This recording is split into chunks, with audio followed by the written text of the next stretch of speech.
Yes.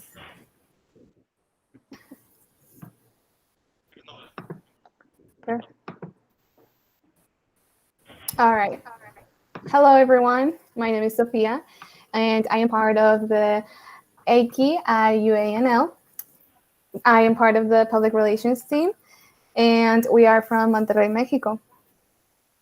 Well, hello, my name is Maria Jose Sanchez Gonzalez, and I am also part of the public relations team here in UANL. All right. Well, on behalf of AIKI at UANL, we welcome you guys to our new section, Live Talks. It is a project in which we bring students from international chapters so that you can interact with them and learn a little bit more about their culture and what a chemical engineer does in a different country other than Mexico. Yeah, and here today we have invited our guests Jessica Munoz and Caroline Bridges from the United States, and they are studying at the University of Lamar in Belmont, Texas. Well, we thank you for agreeing on this meeting and dedicating some of your time for this project. And if you would like to introduce yourselves. Okay, Jess, can I go first? You can go first. Okay. I just don't want to talk over you. Hi, everyone. I'm Caroline Bridges. I am the president of Lamar University's AICHE chapter. And yes, we are in Beaumont, Texas. So we are right on path for the hurricane. So you'll probably get some in the news if you keep up with that. But that's me. Hi, guys. My name is Jessica Munoz. I am the event coordinator at AICT at Lamar. Currently not in Beaumont. I am evacuated in Houston, so I am stuck here. Yeah, there's no going back. Not this week, at least. And I'm excited to be here. That's awesome. So it is, so nice to have you guys here. We have actually met before, and I really enjoyed talking to you guys. So I'm really glad you are both here with us. So we'll start off explaining what this is all about and what we have planned for this session. Yeah, well, me. Well, Jessica and Caroline here. Should I call you like Jessica and Caroline, or should I like say your full names? No, Caroline's fine. Okay, Jessica's fine. Yeah. All right, cool. Well, we are here to interact with you're here to interact with our chapter and followers, as well as to show us a bit about your country and what do you do. And well, to all of the viewers on the live right now, remember that you can leave us questions in the comments and we will answer them throughout the broadcast. Yes. So I don't know if you guys want to go ahead and tell us a little bit more about your chapter, what it is that you do, your ongoing projects, etc. What it's like, especially in this time during the pandemic. And I don't know, whatever it is that you guys want to share with us. Sure. Okay. Well, I'll go ahead and talk about, we had our first virtual meeting last week, and it had a few hiccups. It was virtual, obviously. But we thought that we still got about, Jess, I'd say like 20 people to show up. Give or take a few. I think it was 23. Yeah. So, I mean, honestly, that's pretty good for, it was the first week of school, it was the second day of school. So, with our outreach and getting people to join in the meeting, I thought that was pretty good. And then we got people to pay dues, so that was good. But like I said, it had a few hiccups. But we played Kahoot. I don't know if y'all are familiar with Kahoot, the game Kahoot. Yeah. We played a game of Kahoot. It was LU Chemie. It was the LU Chemie version. So we just put in a lot of questions about like specific professors and like if you could guess what class it's talking about or like this book. So that was kind of fun. Some of our ongoing projects, we are involved in ChemiCar. That's obviously our most involved project. We were planning this to have our Jeopardy team get more involved, like have a more solidified team, and then have them practice throughout the year. So we are involved in that. we had plans to launch a sustainability committee that was kind of in the works last year. Obviously, with it being a new group, it's kind of hard to pull off in this virtual setting because there's a lot of paperwork and like a lot of getting our name out there. So that was just an initiative to launch to get people to know like more about waste that we're generating, ways that we can compensate for that, and lessen our footprint. So I think that those are really cool ideas that hopefully we can get our feet running this year on them, hopefully at some point, because it's really great ideas that our previous president really wanted to start. So Jess, do you have anything else for ongoing projects? We are in the midst of replanning the 2021 regional conference. Yeah. I was on the committee to plan it the previous semester, and COVID-19 shot all our dreams down. So we are back at it again, and we will be the Southwestern region's host once more. So hopefully we can see a lot of you guys in the spring. I hope so. Yeah, and Belmont. Very cool. That's gonna be interesting, right, Caroline? Yeah, well, I got Emily M with AICHE Nationals. She actually, I asked her how we should start planning it. Like, should we start planning for an in-person conference, or should it be virtual or hybrid? And she told us to start planning for an in-person conference, which is good. But she also said to make it really flexible so that if it does have to go virtual, it can. So fingers crossed. I just don't want all of our work to disappear like it did last year. That was pretty discouraging for everyone. So for sure. But other than that, I think that's pretty much where our radar is at on planning. Great. So I'll go ahead and start off. I'm going to go a little bit more in depth to get to know you guys a little bit more and what your life is like, because it's obviously a huge difference in culture, academic life when it comes to Mexico and the USA. I've had the privilege to study in the USA, actually, so I kind of have a small insight, but I don't know if it's different, from high school to the United States. So actually, I'm going to start off with a question for both of you, and I want you guys to tell me in your words what a chemical engineer is to you.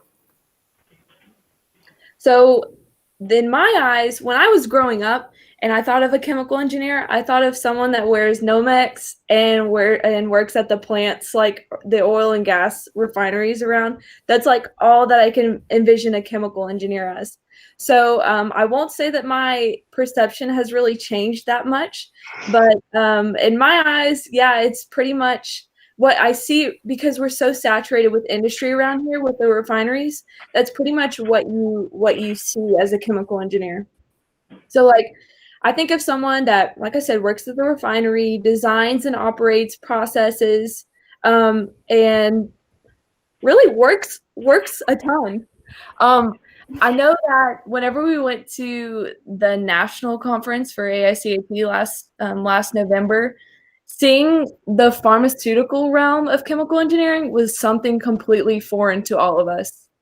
Like, and I work in the agricultural sector, so even that is a change, because it's just a different environment that you see. But I don't know. That's what I saw growing up as a little girl. That's when I was like, oh, I want to be a chemical engineer one day because I want to work at the plants like everyone else. But I mean, I really can't say that my perceptions changed that much. For me, I think it's a little bit different because I did not grow up in the Golden Triangle. I grew up in Houston, Sugarland.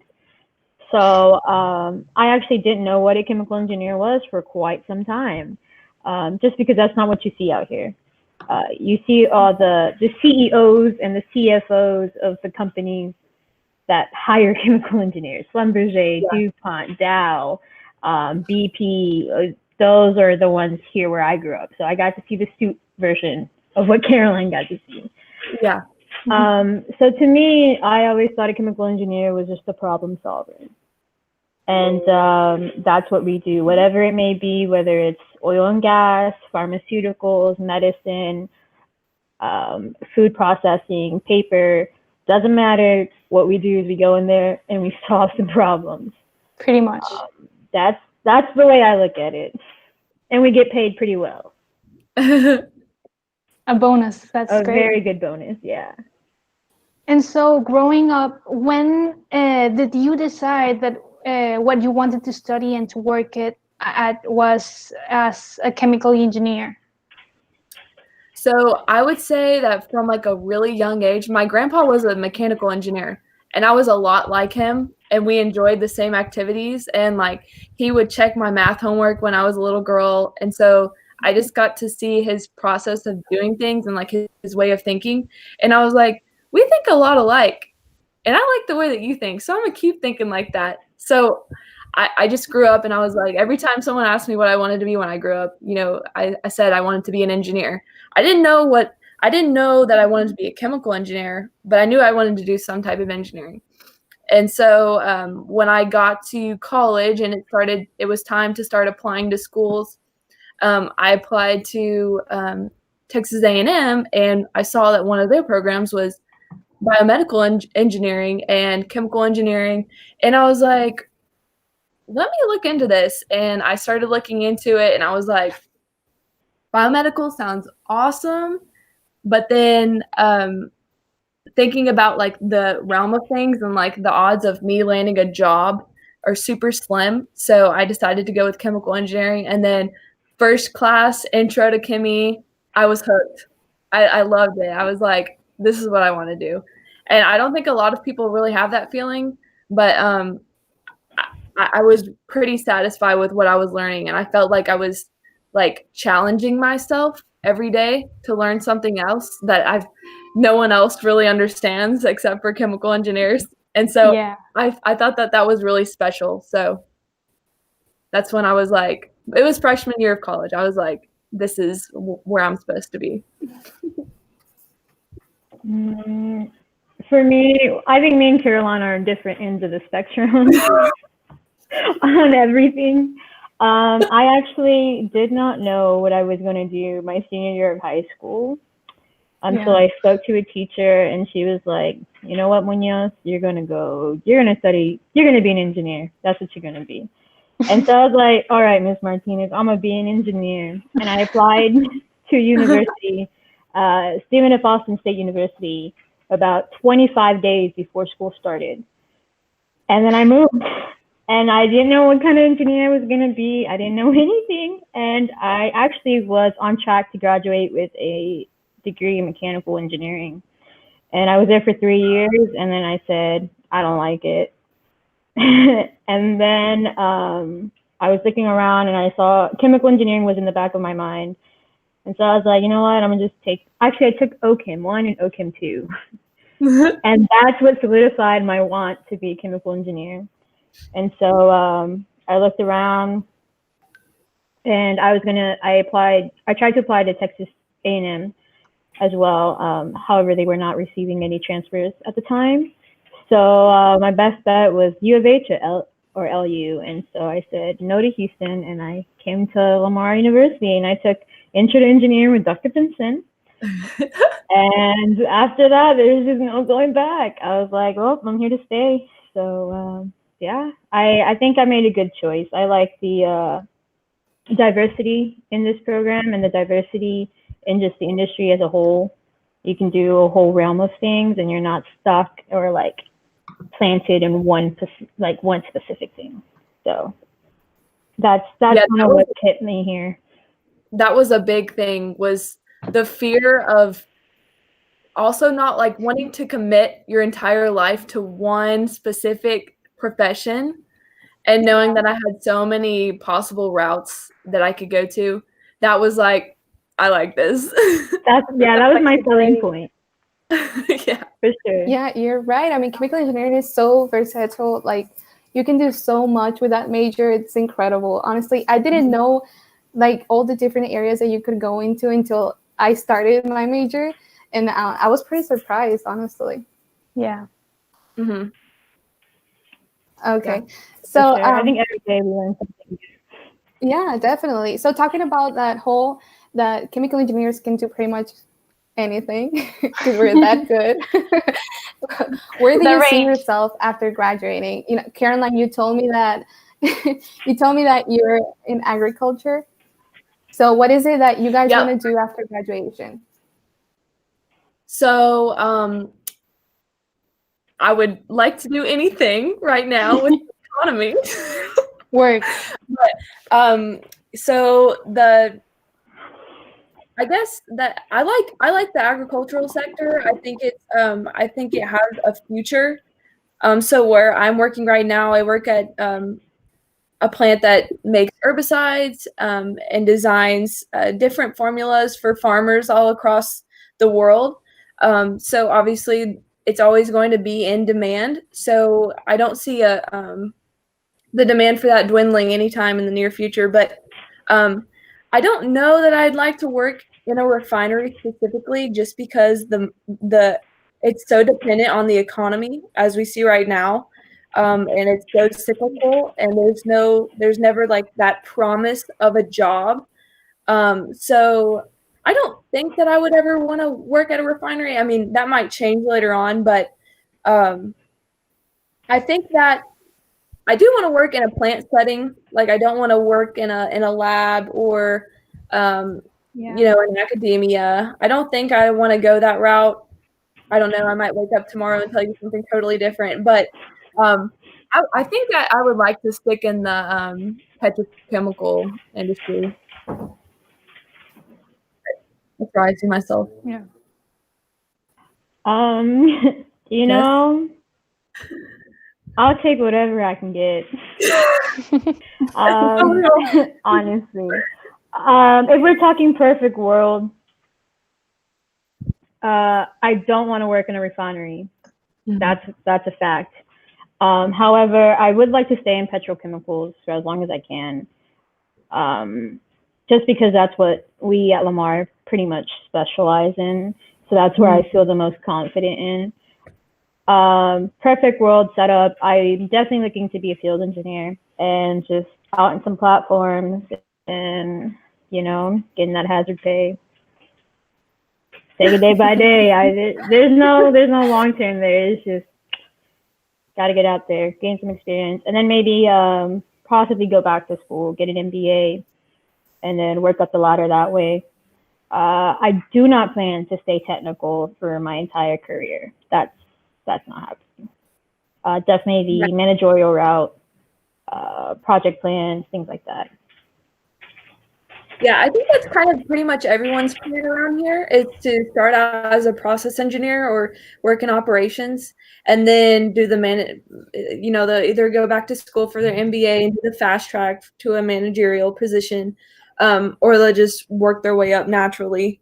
I think that how saturated we are in industry, it's really easy to do that. It's really easy to work up really fast in the company. So that's why a lot of people stick around this area. And that's why everyone you talk to at least knows someone that works in the plant, or they probably do themselves. Yeah, so mostly on your university, when people graduate, mostly graduates look to work on these refineries in the petrol industry. Correct. Yep. Lamar, I know you guys have like 5 specialties. We don't offer that. We are oil and gas through and through. Literally, that's every class that we've taken has been geared towards oil and gas. We do have a few new classes, like courses, a lot of biochem stuff coming in. And I think Lamar plans to work a little bit more on that end in the future, or start to make strides that way, where we can try to open the doors to like polymers and biochem, pharmaceuticals, things like that. But as of now, at least for our class, we are oil and gas through and through. Yeah. Yeah, I would say that we have some new professors, or we have professors that see let's see, longevity of Lamar. Yeah, they see like the need for change and like the need for, like not everyone wants to go into oil and gas or the petrochemical industry. So they do have to at least try to offer some kind of way to, even just show people a course and say, hey, I might be interested in that, because we don't get any of that. We don't take biology. We don't take biochemistry. The only taste of chemistry you get is your general chemistries and then organics. So I think that those classes really say, serve as like the initial spark for someone to be like, hey, I do want to work in the pharmaceutical industry, so maybe I can go get some more schooling and work in that realm. But other than what Jess said, it's geared towards petrochemical, oil and gas. So that's pretty much the industries that pretty much every chemical engineer goes, at least from your college. So that's the area they're focused on. I would say just our state. The state of Texas is notorious for oil and gas. That's where the money's at. That's where everyone stays. That's what we're here for. So pretty much anyone who graduates from any of our schools in the state of Texas, I'd say about 7 out of 10 are probably looking to stay here and become a process engineer, field engineer, things like that. It doesn't really change from there, or they'll go into higher education and academia and become a professor. Yeah. I will say that the closer you are to the Gulf Coast, the higher the probability that they're going to work in oil and gas. I mean, there's refineries all over Texas, like Jess said, but like schools from like A&M, UT, they don't really, I'm not going to say they don't get the experience that we do, but we are just like so saturated with everything right next to us. I mean, literally, you get on the highway and it's like, there's a plant, there's a plant, there's a plant. It's just all around us. And like in College Station, where Texas A&M is located,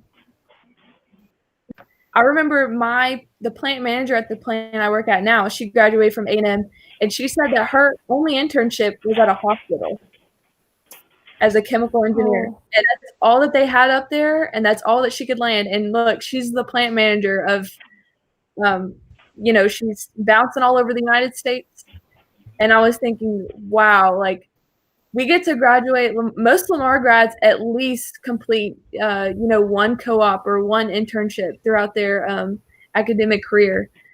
But I talked to a lot of students from, UT or A&M, these larger schools, and they don't always get that, or they don't even have the opportunity to go to a career fair where companies are so willing to take on interns or co-ops. So I think that's something really special that Lamar offers.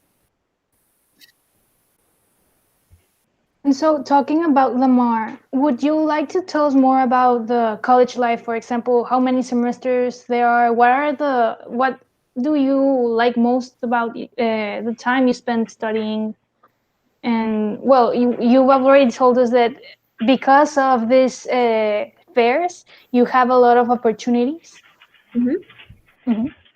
So our degree plan, I'm sorry, did I cut you off? No, you're good. You take it. You go for it. Okay. Our degree plan is 4 years. It's supposed to be 4 years. Most people, it turns into a 5 to 6 year program, depending on who you are, how many internships you want to take. I mean, it's pretty hard to take 17 hours a semester, which is sometimes what our degree plan recommends us to do. But people, I mean, we take about 20, 25 hours of chemistry. I know we have enough for a minor in chemistry. And then let's see. Most of our engineering courses, our first engineering course is material balances, mass and energy balances, and that's our second semester, our sophomore year, I think. And that's our first actual engineering course besides Thermo 1. I'm sorry? Thermo 1 is our first. You're right. Thermo You're right. 1. Yep. Thermo 1, and then we go into material balances. Correct. But our material balance class is really the class where it's like cut dry, like you either make it or you don't. And there's a 30% passing rate is what they say. But most people take that a few times, and that's pretty normal. It's pretty standard. It is a really tough class, but I think it's because people hype it up so much, and they're like, man, that class is so hard. It gets in your head. It's because our department chair of the chemie department, he teaches the class. So it is pretty intimidating to be taught by him. He knows so much, and he's taught the class for so long. But that's really like the defining class. It's like, if you make it past that, you're in the program, and you just gotta gear it up for the other classes. But like I said, 4 years, but most students take 4.5, 5, 6, depending on the internships they take, or if they need to retake classes, or just complete lesser hours than is recommended. But yeah, honestly, same over here. I think it's a very tough major to study, honestly. And it's a 5-year long major, but a lot of people go over that. It's very common because, you have fluid dynamics, you have thermodynamics. It's complicated. And talking about that, I wanted to ask you, what's your least favorite and what's your favorite class that you have taken throughout your major?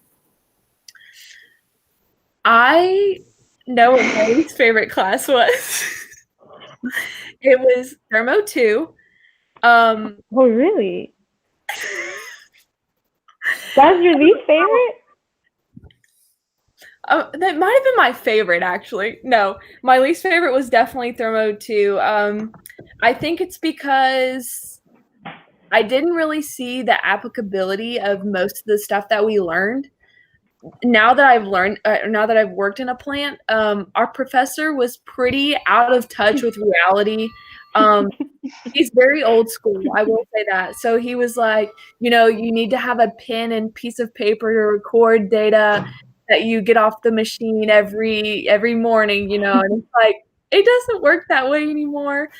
But when we learned about like van der Waals equations and other equations of state, it was just like, I know that I can have a program do that for me, or I know that I can make a really bold assumption and have it be pretty close to what I want it to be. But then my favorite class was definitely fluids, because I saw the applicability of it. I see it. I use it every single day.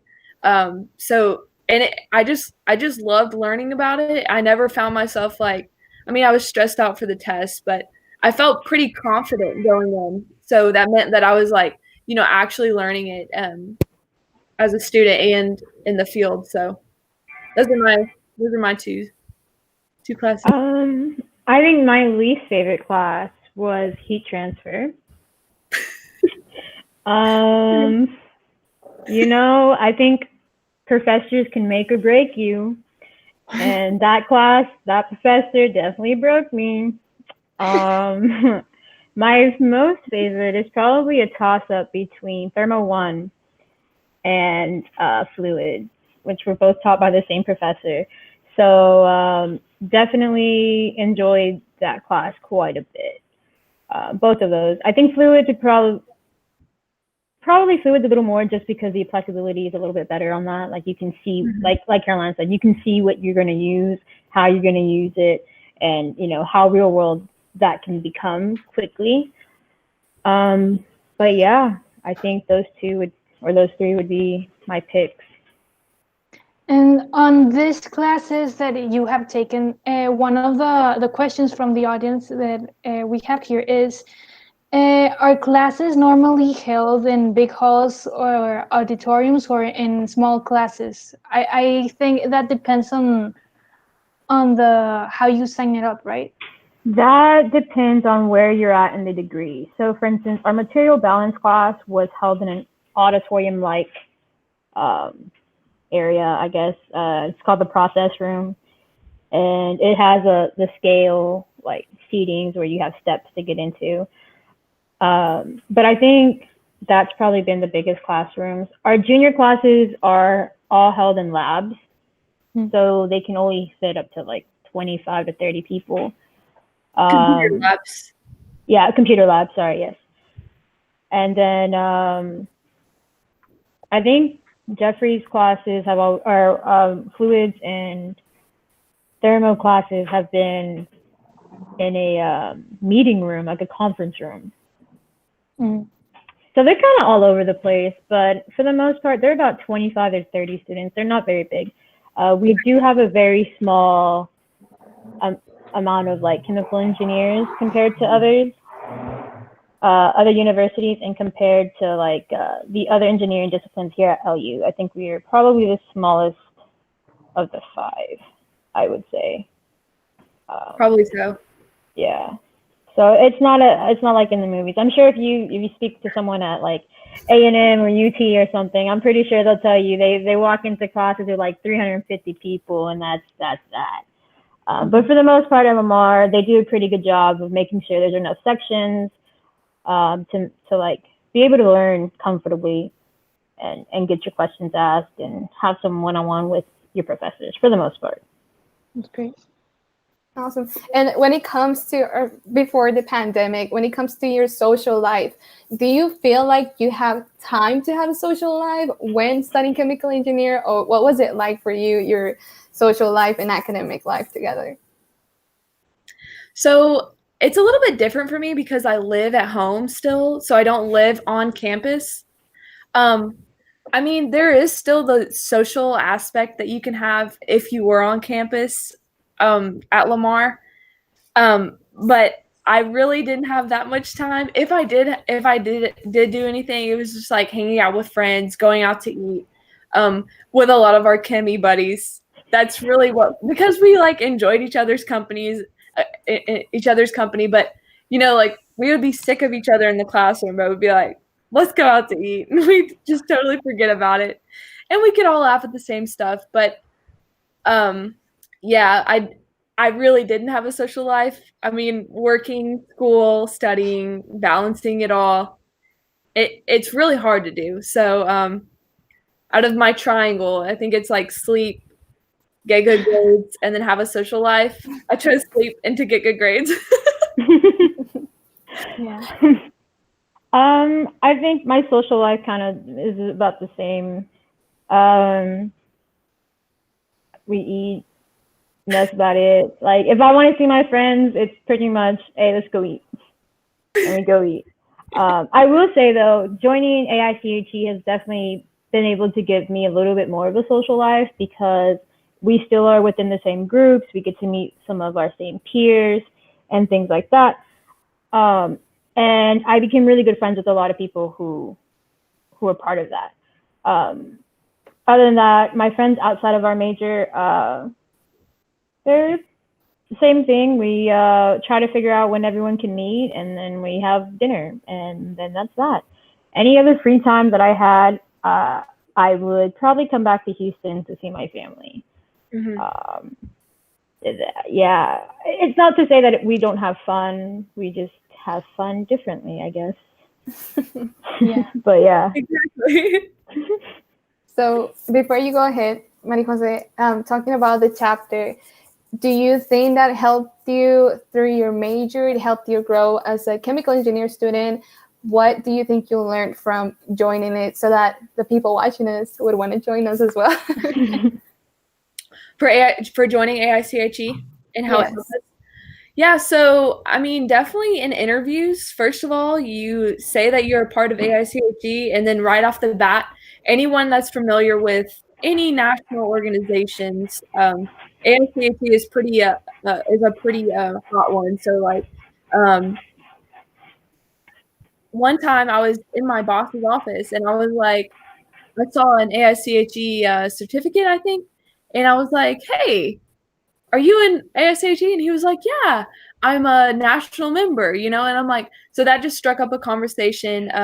And then he opened it up to like, he told me about all the resources you can have from AICHE post-grad. So I was like, hey, this is actually I mean, I never thought it was a waste of time, but it's like, it's not something that I'm going to graduate and then forget about. Like, it did nothing for me. I think it's something that to help you grow personally and in your career too. Because I mean, you get to see people that you like or that you can mingle with and talk about the same topics during school, which is really nice. And then after graduation, you've built the skills to be able to communicate effectively. You know a little bit more about the society itself because you've been to conventions and the conferences. So you can see what all those have to offer, and it just gives you something to look forward to. I mean, like I said, it's not something that's just going to cut off after you graduate. It's something that pretty much the rest of your career you're going to have access to, and I think that's pretty special. I'd agree pretty much with what Caroline said. I think that joining an organization like AICHE definitely gives you some benefits that not all university organizations give you. The networking is phenomenal. You get so many opportunities to meet people, to network, especially from different countries or different schools. The traveling, all of that is amazing, amazing, amazing. I think I was in 2018 to 2019, I was part of the Kimmy Carr team for Lamar University. So we went and competed at Lubbock. That was an experience that redefined AICHE for me, I would say. Definitely to be able to see and put into practice the kind of materials and skills that you learn in your coursework, and then applying them into something as seemingly insignificant as a car, and then seeing your hard work pay off, winning, being able to compete at a world level the following semester, meeting a bunch of different people, a bunch of different schools and universities, making those memories. That's stuff that you're going to remember forever. Being able to talk to professionals and colleagues alike, all in the same setting. I have yet to, know a different organization that gives you those same opportunities. It is definitely something that, like Caroline said, you will carry past your college years and into your professional career. So this is an organization that everyone, chemical engineers, should definitely take advantage of while y'all still can. Yeah, to everyone that's scared. I don't know if a lot of people are like scared to join an organization or timid about it, because when I'm in a new setting and I don't know anyone, I'm pretty shy.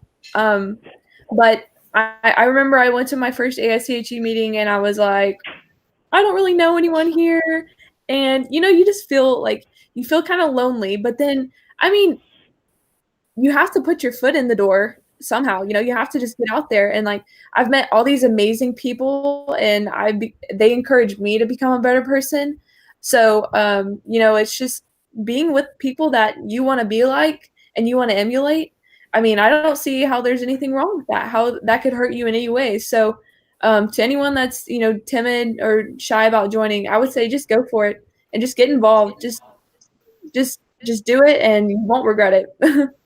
For sure. I think this is an opportunity many should take advantage of, to learn how to begin to communicate with people in seemingly uncomfortable situation where, you don't know anyone and no one knows you, and, it's kind of awkward. You feel a little timid or intimidated, but at the end of the day, you have to work on those social skills just as much as you have to work on, your textbook skills and the knowledge that you gain from going to class. Like, those are, in the world we live in, those are equally as important. If you can't be social and learn how to strike up conversation and pitch yourself and sell yourself to some, executive, or, throw a nice elevator pitch, good luck, good luck, because it's not enough just to be smart at engineering. You have to be able to communicate. You're going to have to guide teams. You're going to have interpersonal skills. You're going to have to be able to, talk to operators or whatever it is, whatever industry or sub-industry you decide to go into. You're definitely going to have to learn to strike up a conversation with just about anybody and, leave a good impression, network, make friends. And I think this is a good stepping stone in the right direction for that. So if anyone is watching and is on the fence about joining AICHE, I say you go for it. You do it, and you will not regret it. But always remember, you're gonna get what you get. Like you're gonna get out what you put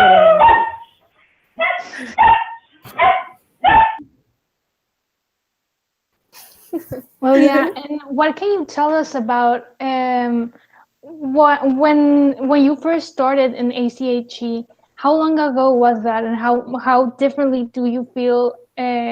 Because you have, of course, grown as a person, and not only as a professionally. What do you think about that? So like I said, I joined in 2017. So as a freshman, I didn't know anyone. I was really intimidated by the seniors because they seemed super smart. And I was like, oh my gosh, I'm never going to be that smart. But then I just realized that they had taken classes that I haven't. So, yeah. I would say that sophomore year, I took a co-op. So I took a semester off. So I wasn't really that involved with AICHE that fall. But then that spring, I was like, okay, I really want to be more involved. And so I took that jump and I became the public relations officer. And I think that was a really great opportunity for me to learn like how the officer positions work, learn a little bit more about the behind the scenes work that the officers put into the organization. And then I also got to network with local high schools and plants because we set up plant tours and stuff like that. So that just, broadened my networking connections. And then I was like, hey, this is actually really cool. And I started enjoying the time that I spent with or time that I spent in the meetings and, meeting up with the people. And I was like, hey, I really like this. So that's when I decided to run for president. And although it's different this year, I don't think that we're still working together great. Everything's going as good as we would hope it to be in a pandemic, in a hurricane, and, whatever else life will throw at us in 2020. But I would say that, yeah, I've definitely grown a lot as a person and professionally. And, professors see that. They recognize that. Companies recognize that. They see that on your resume. They see you go from member to, another officer position and you keep going up. And that's something that they value too. So definitely a lot of growing on my behalf. And hopefully we just keep it going.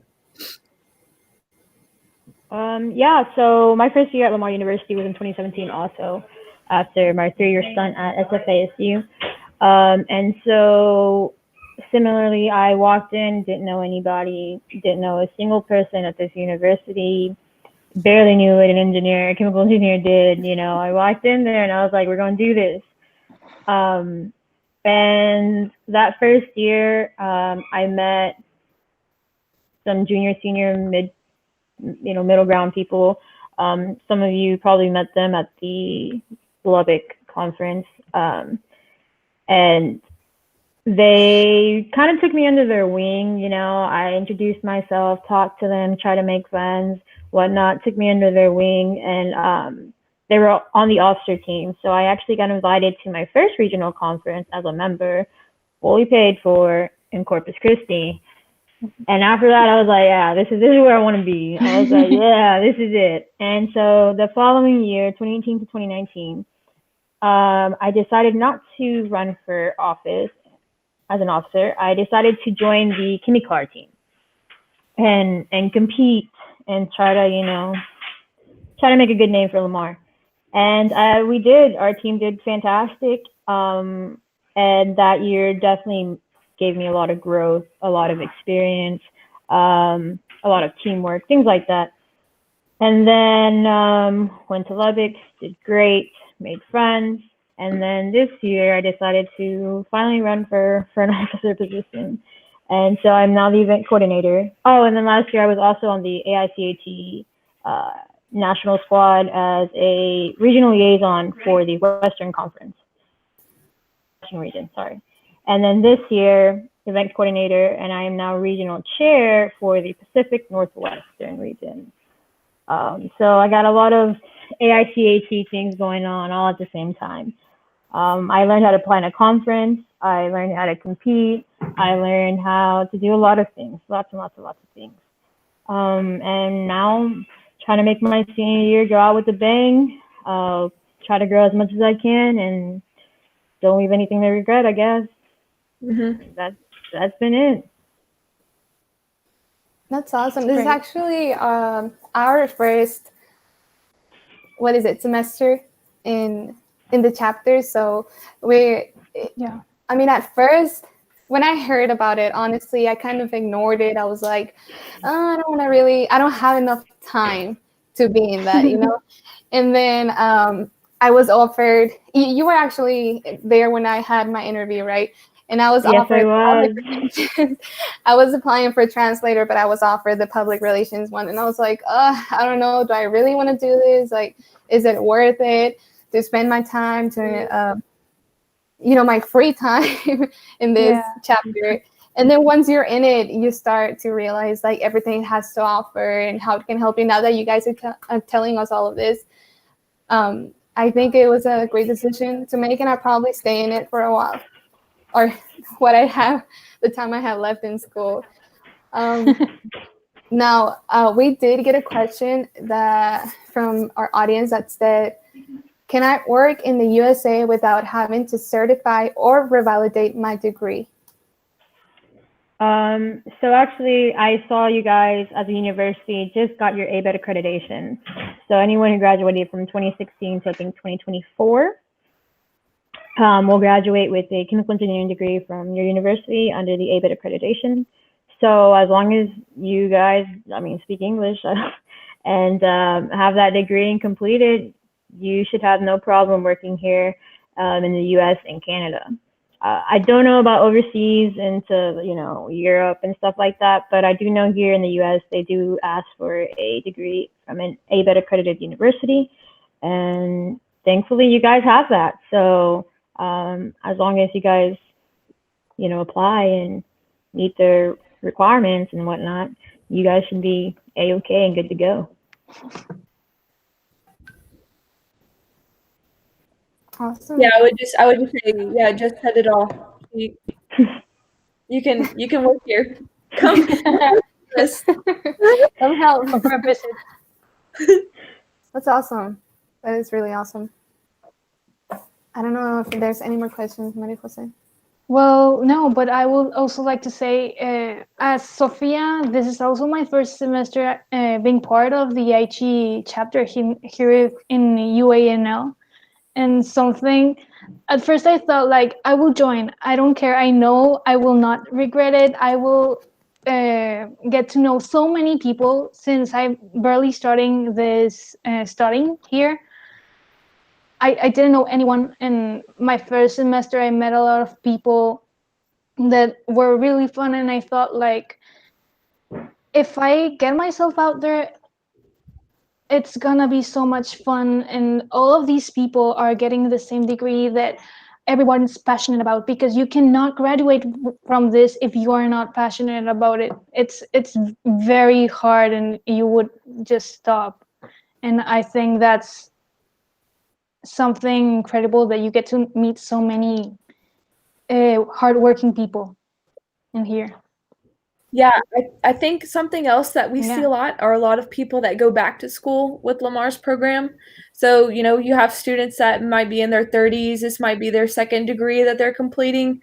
And so whenever you see that, it kind of reassures you and that voice in your head saying like, this isn't right, like this isn't what you're supposed to be doing. But you see them and you're like, wow, they recognize the value in this degree program later on in life when they're more mature, and probably are thinking about a lot more things than just like getting a degree and making money. They think of like the lifestyle that it offers and, the connections that you'll be able to make with this degree. And so I think that just, reassures you that you're doing the right thing. It might take you a little bit longer, but at least you're doing it the first time, there, some people, we had a girl, she graduated, her original degree was in human resources. Yeah, he is. And she worked in that career for quite, a few years.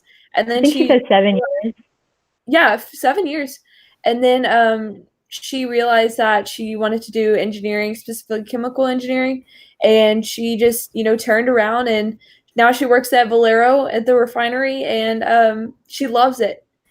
And I think that's really special to hear those stories, because it's just like, hey, she had this vision for herself, and she chased this degree, and she did it.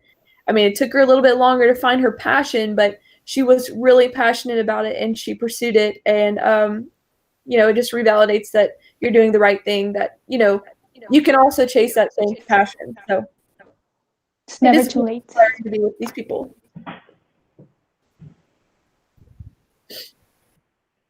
Yeah, totally. I agree with you guys. I agree with everything you've said. Chemical engineers are the best. We rule. I think it was a great choice at first. Again, I was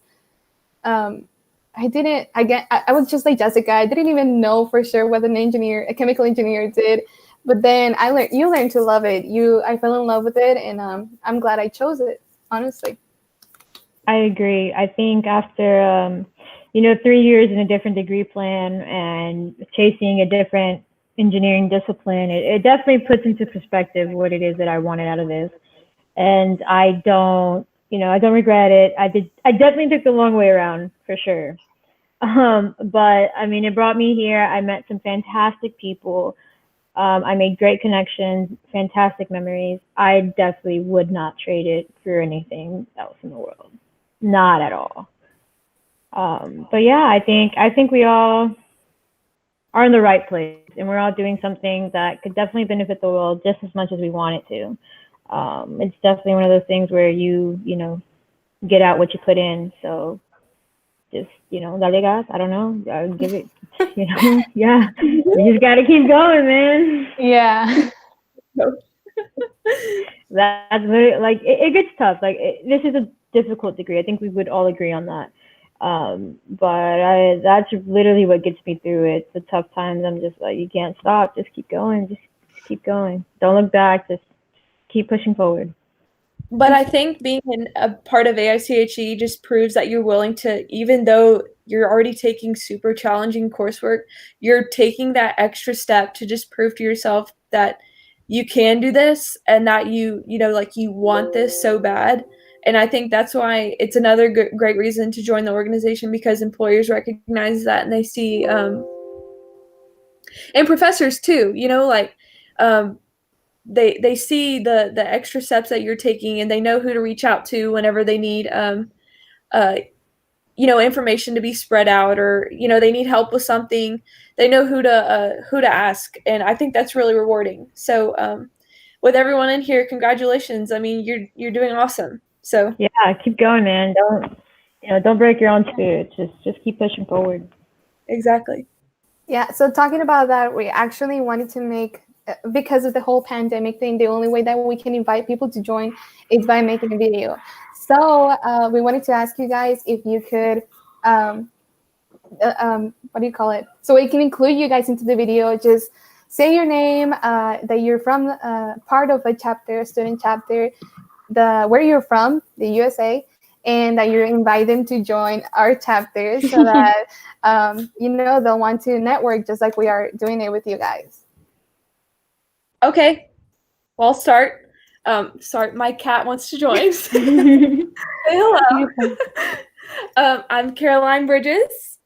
I'm the president of AICHE at Lamar University in Beaumont, Texas, and yeah.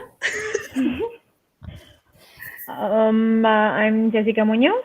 I am from Sugar Land, Houston, Texas. I am event coordinator at Lamar University, AICHE in Beaumont. And we would like you guys to join. Pray for us in Southeast Texas. We need some prayer. Yeah, in case you guys, I'm not sure if you guys know, but Southeast Texas, Beaumont included, is about to get hit with a double hurricane, 2 different hurricanes within like 12 hours apart. my city that I live in over there evacuated under mandatory evacuation. So please, our classes are completely online this week, and our campus is shut down. So please keep us in y'all's prayers because we're probably going to flood. Yeah. So yeah. Stay safe, guys. Yeah, stay safe. For sure. Stay in if you can. If you can't, Yeah. stay safe either way. Definitely. Yeah. We'll try. We'll do our best. Yeah. Thank you very much. And be safe. And we're thinking about you, all of the how do you say it, like